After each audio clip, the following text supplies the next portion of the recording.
আসসালামু আলাইকুম। আপনাদের সামনে আবার নিয়ে হাজির হলাম খিজির আলাইসাল্লামের বংশ পরিচয়। খিজির আলাইসাল্লাম কে, উনি অলি না নবী, সেটার প্রথম পার্ট। আমি নিজের ইচ্ছায় তা করিনি। বাক্যের গভীরতা। আল কাহাফের 82 নম্বর আয়াতে খিজির আলাইসাল্লাম বলেছেন, আর আমি নিজের ইচ্ছায় তা করিনি। এই বক্তব্যটি প্রমাণ করে যে তার সকল রহস্যময় কর্মকাণ্ডের পেছনে সরাসরি আল্লাহর ওহী এবং আদেশ কাজ করছিল, যা নবুয়তের অন্যতম প্রধান শর্ত। জ্ঞানের শ্রেষ্ঠত্ব ও বিনিময়ে মানদণ্ড। হযরত মুসা আলাইহিস সালাম আল্লাহর একজন মহান উলুল আজম রসুল হওয়া সত্ত্বেও খিজির আলাইহিস সালাম এর অনুগামী হতে চেয়েছিলেন। একজন নবীর পক্ষে কোনো সাধারণ অলির সামনে নিজেকে এভাবে বিনম্র করা এবং তার কাছ থেকে এমন জ্ঞান শিক্ষা করা যা মুসা নিজের জানা ছিল না, তা নবুয়তের মর্যাদার পরিপন্থী। অলির পক্ষে কোনোভাবেই সামগ্রিক দিক থেকে একজন নবীর চেয়ে বেশি জ্ঞানী হওয়া সম্ভব নয়। তাই খিজির আলাইহিস সালামকে নবী মানা ছাড়া এই ঘটনার যৌক্তিক ব্যাখ্যা দাঁড় করানো কঠিন। বিলায়ত বা অলি হওয়ার সপক্ষে যুক্তিসমূহ। বিপরীত পক্ষে ইমান আল কুশাইরি এবং মধ্যযুগ থেকে শুরু করে আধুনিক যুগের অনেক আলেম মনে করেন যে খিজির আলাইহিস সালাম নবী ছিলেন না, বরং তিনি ছিলেন আল্লাহর একজন নেককার বান্দা বা অলি। তাদের সপক্ষে মূল যুক্তিগুলো হলো এরূপ: কোরআনিক সম্বোধন।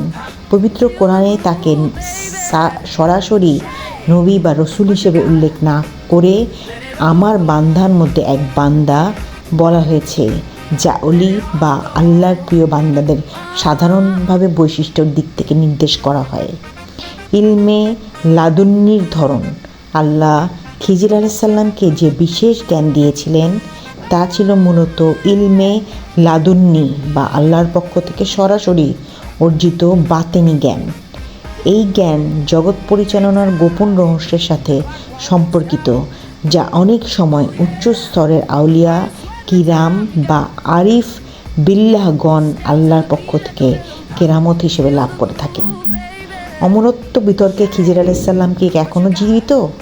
খিজির আলাইহিস সালাম কি এখনও পৃথিবীতে জীবিত আছেন এবং কিয়ামত পর্যন্ত বেঁচে থাকবেন, নাকি তিনি অন্যান্য সাধারণ মানুষের মতোই মৃত্যুবরণ করেছেন? এই বিষয়টি নিয়ে ইসলামিক গবেষকদের মধ্যে সম্পূর্ণ বিপরীতমুখী দুইটি ভাবধারা বিদ্যমান। অমরত্ব ও দীর্ঘায়ুর সাপেক্ষে সুফি ও প্রাচীন আলেমদের দৃষ্টিভঙ্গি। তাসাউফের ইমামগণ সর্বসাধারণের বড় অংশ এবং ইমাম নববী এবং ইবনে সালাহের মতো কতিপয় প্রখ্যাত হাদিসবিদ মনে করেন যে খিজির আলাইহিস সালাম এখনও জীবিত আছেন এবং তিনি আমাদের মাঝে বিচরণ করছেন। এই ধরনের সাপেক্ষে মূলত কয়েকটি কারণ নির্ধারণ করা হয়েছে। 1. আবে হায়াত ও দীর্ঘজীবনের ঐতিহ্য। প্রাচীন সুফি ও ঐতিহাসিক বর্ণনায় পাওয়া গেছে যে খিজির আলাইহিস সালামকে বাদশাহ জুলকারনাইনের সাথে জীবনের ঝর্ণাধারা বা আবে হায়াত অনুসন্ধান করতে গিয়ে সৌভাগ্যবানবশত সেই জল পান করেছিলেন, যার ফলে তিনি কিয়ামত পর্যন্ত বেঁচে থাকার অলৌকিক যোগ্যতা লাভ করেন। 2.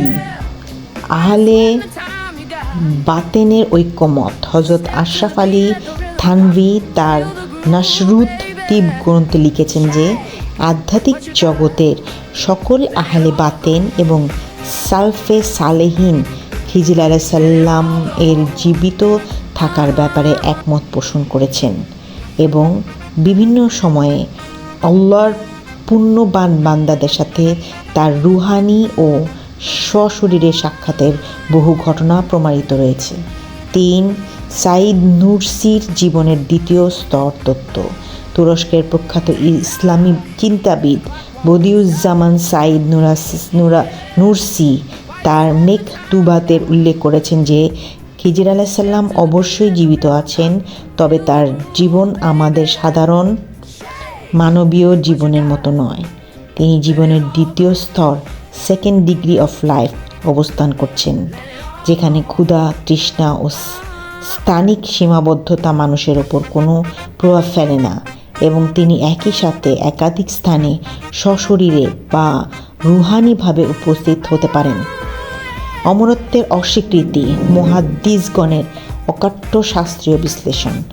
সুফি ও ঐতিহ্যের বিপরীতে মেরুতে অবস্থান করে ইমাম বুখারী, ইবনু জাওজি, ইবনে তাইমিয়াহ, ইবনুল কাইমিয়া এবং হাফেজ ইবনে কাসিসের মতো উসুলি মুহাদ্দিসগণ কোরআন, হাদিস ও যৌক্তিক প্রমাণের ভিত্তিতে খিজির আলাইহিসসালাম এর জীবিত থাকার দাবিকে সম্পূর্ণরূপে নাকচ করেছেন এবং তার স্বাভাবিক মৃত্যু হয়েছে বলে রায় দিয়েছেন। তাদের দলিলসমূহ এরূপ: 1.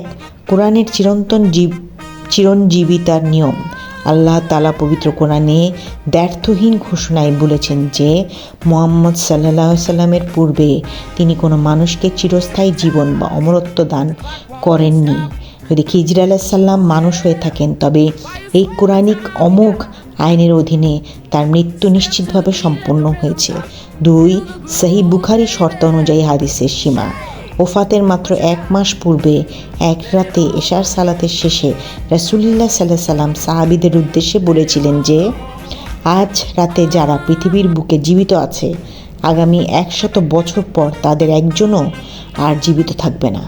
এই হাদিসের অকাট্য শব্দমালা অনুযায়ী খিজির আলাইহিস সালাম যদি সে সময় জীবিত থাকতেন, তবে পরবর্তী 100 বছরের মধ্যে তার ওফাত হওয়ার অনিবার্য ছিল। 3. বদর যুদ্ধে তাত্ত্বিক সীমাকরণ। হাফেজ ইবনে তাইমিয়া ও তার অনুসারীগণ বদরের যুদ্ধে একটি ঐতিহাসিক যৌক্তিক দলিল উপস্থাপন করেছেন। বদরের রাতে রাসূলুল্লাহ সাল্লাল্লাহু আলাইহি সাল্লাম অত্যন্ত অকুল হয়ে আল্লাহর কাছে দোয়া করেছিলেন যে, হে আল্লাহ, যদি আপনি আজ এই মুসলমান দলটিকে ধ্বংস করে দেন, তবে এই জমিনে আপনার ইবাদত করার মতো আর কেউ অবশিষ্ট থাকবে না। খিজির আলাইহিস সালাম যদি তখন পৃথিবীতে থাকতেন, তবে রাসূলুল্লাহ সাল্লাল্লাহু আলাইহি সাল্লাম এই দোয়াটি আক্ষরিকভাবে সত্য হতো না, কারণ খিজির আলাইহিস সালাম নিশ্চিতভাবে আল্লাহর ইবাদতকারী ছিলেন। তাছাড়া জীবিত থাকলেও খিজির আলাইহিস সালামের জন্য বদরের ময়দানে এসে রাসূলুল্লাহ সাল্লাল্লাহু আলাইহি সাল্লামের পর পতাকা তলে জিহাদ করা ফরজ হতো, যা তিনি করেননি।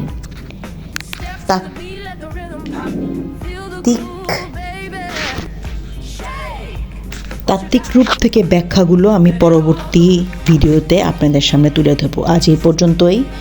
ভুল ত্রুটি মাফ করবেন, শেয়ার করবেন, বেল আইকনে ক্লিক করে থাকবেন। আমাকে মোটিভেট করার জন্য অনেক ধন্যবাদ আপনাদেরকে। মোটিভেট করলে নতুন ভিডিও নিয়ে আসার ইচ্ছা জাগে। সাবস্ক্রাইব করবেন, শেয়ার করবেন, ফলো করবেন। আমিন সুম্মা আমিন।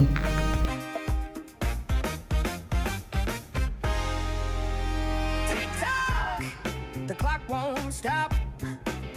Ooh yeah. Why you sweating the time you got? Step to the beat, let the rhythm pop. Feel the groove, baby.